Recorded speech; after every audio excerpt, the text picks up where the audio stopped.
Top quality और consistent performance के लिए सिर्फ सिल्वर पंप नाम याद रखना। આગળ વધીએ અને અત્યારે એક ડેવલપિંગ સ્ટોરી સામે આવી છે. અનકન્ફર્મ્ડ સમાચારો છે, બ્લૂમબર્ગ દ્વારા છે, કર્યા છે કે જેન સ્ટ્રીટે 4,800 કરોડ રૂપિયા એસ્ક્રો અકાઉન્ટમાં જમા કરાવી દીધા. ઓકે, નો પ્રોબ્લેમ.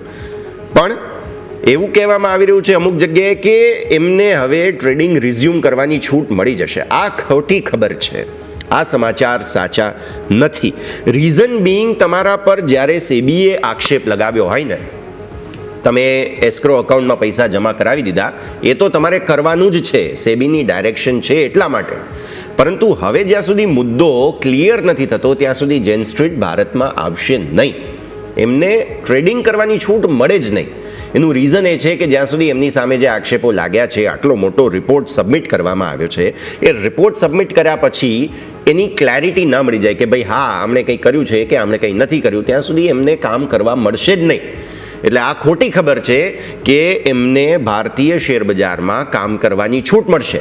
ટ્વિટર પર ચાલી રહ્યું છે, ખોટી ખબર છે. આ વાત સાચી નથી. એમના પર હજુ તો હમણાં પાછલા અઠવાડિયે જ આક્ષેપ લાગ્યો છે અને હવે આપણે એમ કહીએ કે ના ના એમને છૂટ મળી ગઈ. આ મતલબ લોકોની શું મગજ ચાલે છે ખબર નહીં પડતી. અને ઇવન રેડબોક્સ જેવા અકાઉન્ટ્સ બધા લખી રહ્યા છે, બટ અમુક જગ્યાએથી એવા અનકન્ફર્મ્ડ સોર્સ. હવે બીજું, આઉટ ઓફ બિઝનેસ હાર્સ, એટલે કે હવે બીએસનું અને સેબીનું કામ જે છે એ શનિ રવિવારે બંધ હોય ત્યારે આ બધું થયું છે. મેલ કરી દીધો છે જેન સ્ટ્રીટે. એટલે હજુ સેબીની પ્રતિક્રિયા આવવાની બાકી છે. આટલું જલ્દી ભારતીય શેરબજારમાં જેન સ્ટ્રીટ પાછું નહીં ફરે. લખી લો આ વાત, તમે સ્પષ્ટપણે લખી લો, કારણ કે અહીંયા એટલું ઇઝી નથી. આવા પ્રકારના આક્ષેપો લાગે, તમે ભલે પૈસા ભરવા હોય ભરી દો, એ તો તમારે કરવાનું જ હતું, એટલા માટે તમે કર્યું છે.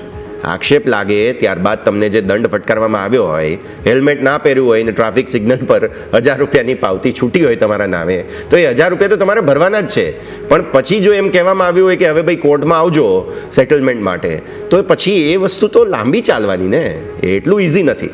સો Jane Street is not coming back. Jane Street જલ્દી ભારતમાં નહીં આવે, કોઈ ટેન્શન નહીં લો.